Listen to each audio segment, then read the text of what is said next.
하나님 우리 아버지와 주 예수 그리스도께서 은총과 평화를 여러분에게 내려주시기를 빕니다. 오늘 예수께서 하신 말씀을 한번 읽어보겠습니다. 마태복음 5장 17절입니다.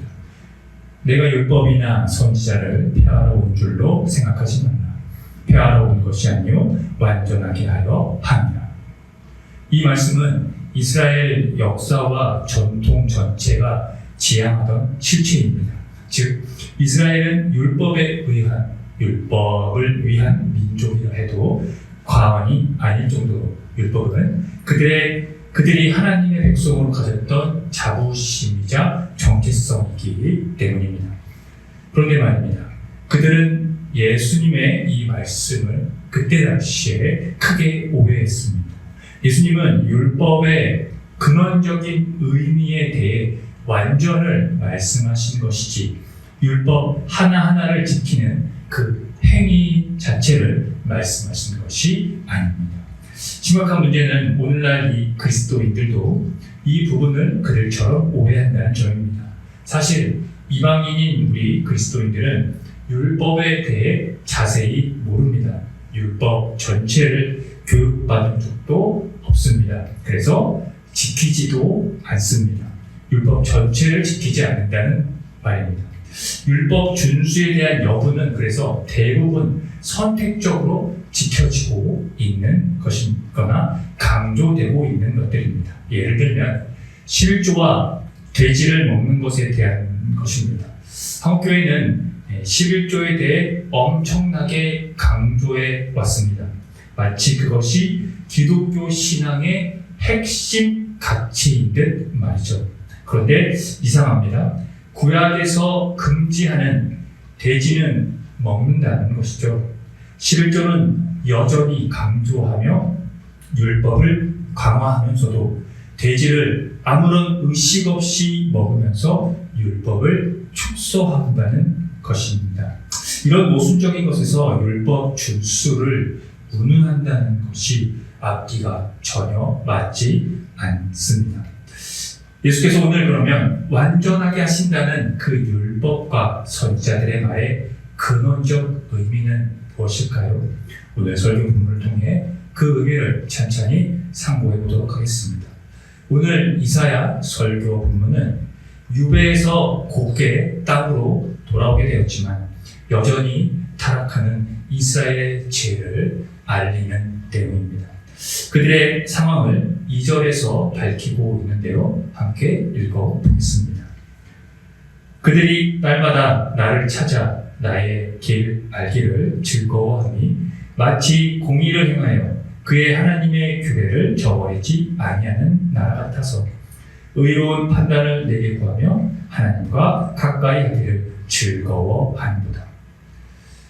이 내용을 풀이하면 다음과 같습니다. 그들이 하나님을 날마다 찾으며 하나님의 뜻을 몹시도 알고 싶다면서 마치 옳은 일을 해온 백성이긴 하듯이 또는 율법을 어기지 않은 백성이긴 하듯이 뻔뻔하게 무엇이 옳은 법인지 하나님께 묻고 하나님께 가까이 나가고 싶다고 한다는 것이 그것입니다. 그러니까 그들의 종교 행위는 하나님으로부터 원하는 것을 얻으려는 흥정의 수단으로 형식적인 것에 불과했다는 의미입니다. 그런데 그들이 한다는 소리는 하나님이 보시지도 않는데 우리가 무엇 때문에 금식을 하고 주님께서 알아주시지도 않는데 우리가 무엇 때문에 고행을 하냐는 불평이었습니다.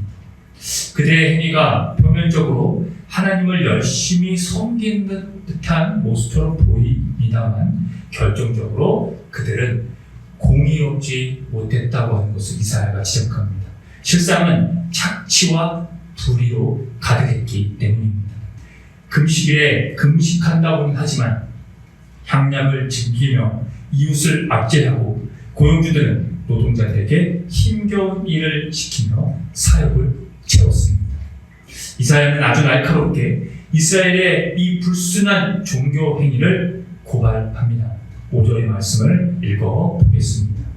이것이 어찌 내가 기뻐하는 금식이 되겠으며 이것이 어찌 사람이 자기의 마음을 괴롭게 하는 날이 되겠느냐. 그의 머리를 갈대같이 숙이고 굵은 배와 죄를 펴는 것을 어찌 금식이라 하겠으며 여호와께 연락될 날이라 하겠느냐. 하나님은 그런 금식 따위에 관심이 없다는 말입니다. 삶과 신앙이, 종교 행위와 삶이, 공의와 신앙이 일치하지 않는다면 하나님은 그들을 외면한다는 것이지요. 그러면 하나님이 기뻐하는 그 금식, 그 종교 행위는 무엇일까요? 6절에서 7절의 말씀을 읽겠습니다. 내가 기뻐하는 금식은 흉악의 결박을 풀어주며 멍에의 줄을 끌어주며 압제당하는 자를 자유하게 하며 모든 멍에를 꺾는 것이 아니겠느냐. 또 줄인 자에게 내 양식을 나눠주며 유리하는 빈민을 집에 들이며 헐벗은 자를 보면 입히며 또 내 골육을 피하여 스스로 숨지 아니하는 것이 아니겠느냐. 하나님에게 향하는 금식이 인간을 향한 행위들로 대체되고 있습니다. 이것이 바로 율법과 선지자들의 말의 근원적 의미라 할 수 있습니다. 그래서 예수께서는 오늘 이 의미를 세상의 소금이자 빛이라고 하셨습니다. 그리스도인들의 삶이자 정체성을 가리키고 있는 것입니다. 마태복음 5장 16절을 읽어보겠습니다. 이같이 너희 빛이 사람 앞에 비치게 하여 그들로 너의 착한 행실을 보고 하늘에 계신 너희 아버지께 영광을 돌리게 하라. 율법과 선지자들의 말에 근원적인 의미가 착한 행실로 드러나야 한다는 것입니다. 그런 의미에서 예수님은 율법과 선지자들의 말을 완성하러 오셨다고 하신 것입니다. 예수 그리스도의 십자가와 부활이 그 완성의 실체가 되었고 그로 말미암아 그리스도인의 신앙적 행위가 더욱 확실해진 것입니다. 예수님은 이런 신앙적 행위, 그 의가 율법학자들과 바리새파 사람들보다 더 낫지 않으면 하늘나라에 들어가지 못한다고 하셨습니다. 그들보다 더 많은 계명을 지켜야 한다는 것이 아니라 율법과 선지자들의 말에 이 근원적인 의미인 유일한 계명, 즉 하나님 사랑과 이웃 사랑이 삶에서 일치해야 한다는 것입니다.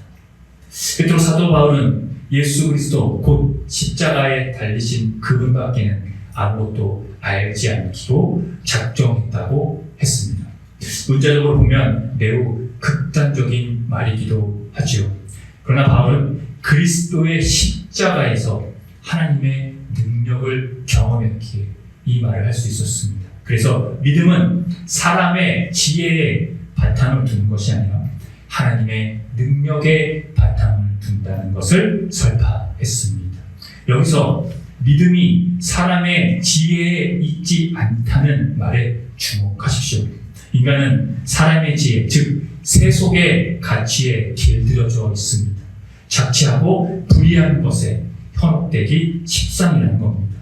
그런 인간의 길에 하나님이 기뻐하시는 이 금식, 이사야가 나열한 곧 부당한 결박을 풀어주고 멍에의 줄을 끌어주며 압제받는 사람을 놓아주고 모든 멍에를 꺾어버리며 굶주린 사람에게 먹거리를 나누어주고 떠도는 불쌍한 사람을 집에 맞아들이며 헐벗은 사람을 보았을 때 그에게 옷을 입혀주고 골육을 피하여 숨지 말라는 것이 그들의 귀에 들리겠습니까?